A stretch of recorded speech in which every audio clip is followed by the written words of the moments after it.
Hello అండి, అందరికీ నమస్తే. Welcome back to my channel. నేనైతే బ్రేక్ఫాస్ట్లోకి ఇలా మినపరొట్టెలు అయితే వేసుకుంటున్నాను. అందులోకి అయితే ఎప్పుడు రొటీన్గా పచ్చడి ఎందుకు అని చెప్పేసి ఇలా బెల్లం పానకం అంటే తేనె పానకం అంటారు కదా, అది చేసుకుంటున్నానండి.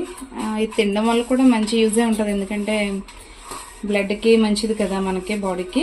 అందుకే ఒక వీక్లో 2 days అయితే ఇలా బెల్లం పానకం తీసుకుంటే మిగతా రోజుల్లో అయితే మనం చట్నీ కానీ పచ్చళ్ళు ఏదో ఒకటి చేసుకోవచ్చు. అందుకోసం అని చెప్పి ఇలా బెల్లం పానకం అయితే చేసుకుంటున్నాను. ఇప్పుడైతే కొంచెం బెల్లం తీసుకుని కొంచెం వాటర్ వేసుకుని స్టవ్ మీద పెట్టుకుంటే మనకి ఈ మినపట్లు అయ్యే లోపల ఆ బెల్లం పానకం కూడా రెడీ అవుతుంది. తర్వాత టిఫిన్లన్నీ కంప్లీట్ చేసిన తర్వాత మధ్యాహ్నం లంచ్లోకి ఏం ప్రిపేర్ చేస్తాను అనేది చూపిస్తాను. ఈరోజు ఎందుకో నట్టు స్మాష్ అయిపోయిందండి, ఫస్ట్ టైం ఇలా జరగడం. నేను ఎక్కువ స్వీట్ తినలేను, అందుకే కొంచెం అంటే కొంచెం వేసుకుంటున్నాను. తినేసిన తర్వాత వంట పని అయితే ఉంటుంది. మమ్మీ కొంచెం పాటలు పెట్టుకోమా తెలి.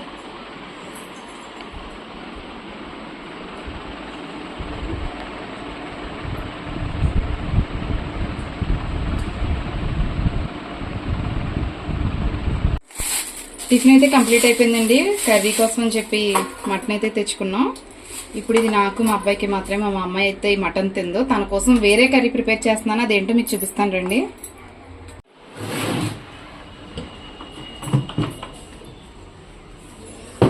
ఇప్పుడు 2 బకెట్లలో ఎండు చేపలు ఉన్నాయి.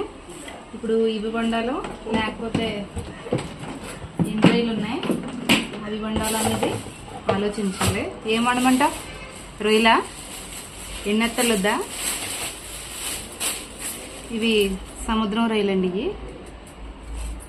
ఎండాకాలం కావాలని చెప్పని స్టోర్ చేస్తున్నాను కదా. ఇవేమో ముందు వీడియోలో చూపించాను కదా నెత్తల్లో. ఇవి ఏంటంటే నాకు వంటగదిలో స్పేస్ లేదు, అలాగే స్మెల్ వస్తుందని చెప్పని అయితే బయట పెట్టుకుంటానండి. ఇది ఇప్పుడు ఇవి కొన్ని తీసుకుంటాను. తనకి ఎందుకో మటన్ ఇష్టం ఉండదు, అందుకే ఇలా రొయ్యలు అయితే తీసుకున్నాను. పులుసు పెడతాను. అవి ఆల్రెడీ ఇది ముందు ఎండబెట్టుకున్న గొరసలండి. ఇది ఇలా 2 బకెట్లతో స్టోర్ చేసుకుని మిట్ల దగ్గర పెట్టుకుంటాను, ఎందుకంటే ఎండ వర్షం ఏం తగలదో, సేఫ్టీగా ఉంటాయి.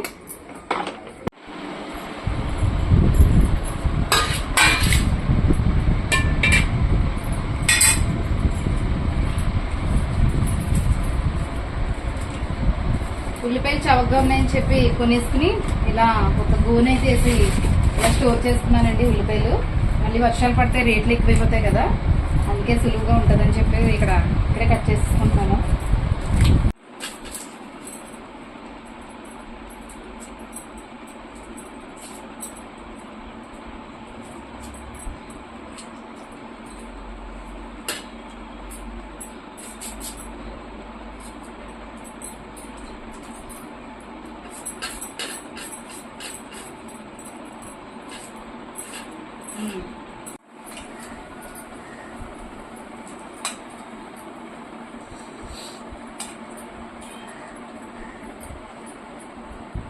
ఇంకా కొంచెం తడిగా ఉన్నట్టున్నా, ఎండలో వేయాలి. దగ్గర చూపించు. పర్లేదు, పెద్ద సైజే కనిపిస్తుంది.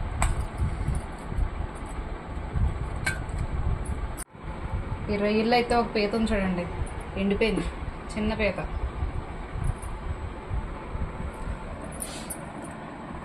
అదే బతికితే పాటికి పెద్దది అయిపోను.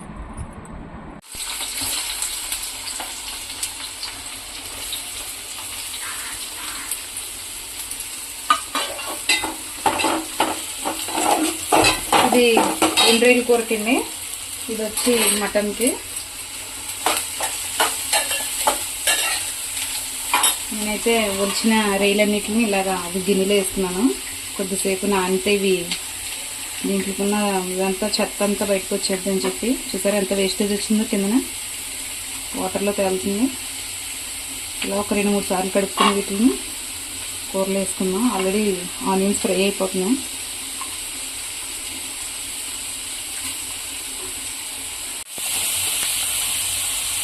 రొయ్యల్ని అయితే ఒకసారి 2 సార్లు కడిగేసానండి. కడిగేసి అయితే ఉల్లిపాయ ముక్కలతో పాటు ఫ్రై చేసుకుంటున్నాను. ఇలాంటి సిచ్యువేషన్ మీకు ఎదురయ్యే ఉంటుంది. ఎందుకంటే ఇద్దరు పిల్లలు కానీ ఉన్నారంటే ఒకళ్ళు ఒకటి తింటారు, ఒకళ్ళు ఒకటి తింటారు. ఎన్ని పనులు ఉన్నా సరే అండి పిల్లల కోసం అయితే టైం అయితే ఇలా కేటాయించుకోవాలి. ఎందుకంటే మనం ఎంత మంచి కూరలు ఉన్నా కూడా ఒక్కొక్కసారి ఒకరికి నచ్చకపోవచ్చు. కాబట్టి అందరికీ సిచ్యువేషన్ ఎదురయ్యే ఉంటుంది. అలాగే మటన్లోకి ఉత్తి మటనే వండుకుంటే ఏమవుతుందని చెప్పని మొన్న స్టోర్ చేస్తున్నాం కదండి జీడిపప్పు, అదైతే కొంచెం తీసుకుంటున్నాను.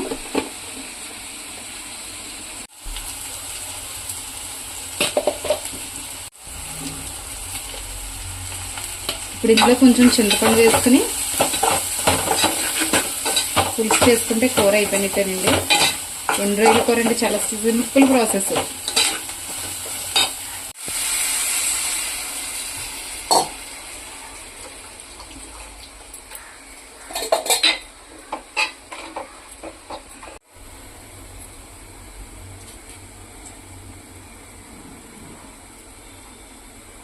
ముందేస్తే మెత్తగా అయిపోతాయి. ఇప్పుడైతే పచ్చిమిర్చి ఇప్పుడు వేస్తున్నానండి.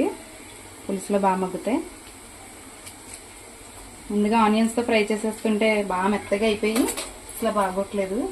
అలాగే ఇందులో కొంచెం కరివేపాకు,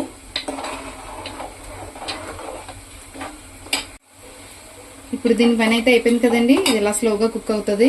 ఇప్పుడు మనం పక్కన లోగానే మటన్ కోసం అయితే ఆనియన్స్ ఫ్రై చేసుకుందాం.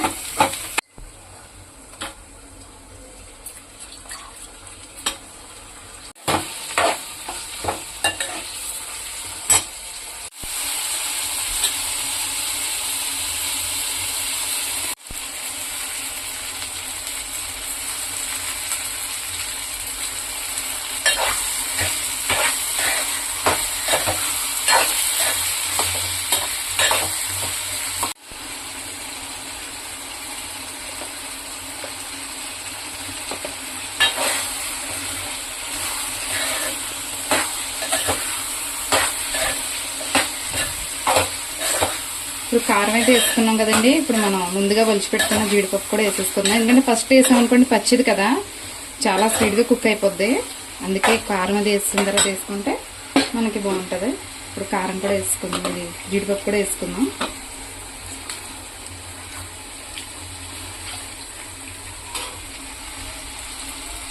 మా అబ్బాయికి చాలా ఇష్టమండి బాబు ఈ కూర అంటే. అందుకే మా చెల్లి ఎప్పుడు వచ్చినా ఈ రోజుల్లో ఖచ్చితంగా పచ్చి జీడిపప్పు పిక్కలైతే తీసుకొస్తుంది.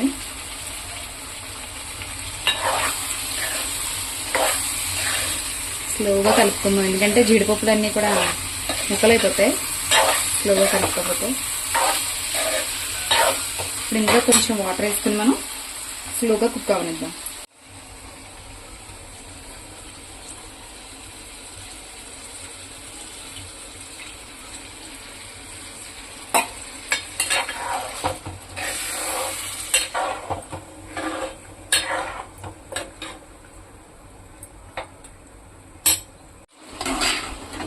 ఎన్ని రోజుల కూర అండి. స్మెల్ అయితే మటుకు ఎంత కమ్మగా వస్తుందంటే అంత కమ్మగా ఉంది. నేనైతే టేస్ట్ చూస్తాను, మళ్ళీ ఒకసారి చూస్తున్నాను. సూపర్ అదిరిపోయింది. ఇప్పుడు రొయ్యల కర్రీ అయిపోయింది, మా మటన్ కర్రీ ఉండిపోయింది. ఇప్పుడు ఇందులో కొత్తిమీర వేసుకుందాం. అప్పటికప్పుడు వేసి కుక్ చేసుకోవడం కంటే ముందుగా కూరలో వేసుకుని కుక్ చేసుకున్నాం అనుకోండి ఇంకా బాగుంటుంది. అందుకే ఉడికిన తర్వాత కాకుండా ఇలా ముందుగా వేసుకుంటున్నాను. మన మటన్ జీడిపప్పు కర్రీ అయితే అయిపోయిందండి. స్టవ్ ఆఫ్ చేసేసుకుంటున్నాను. అలాగే రొయ్యల కర్రీ అయితే చేశాను కదా,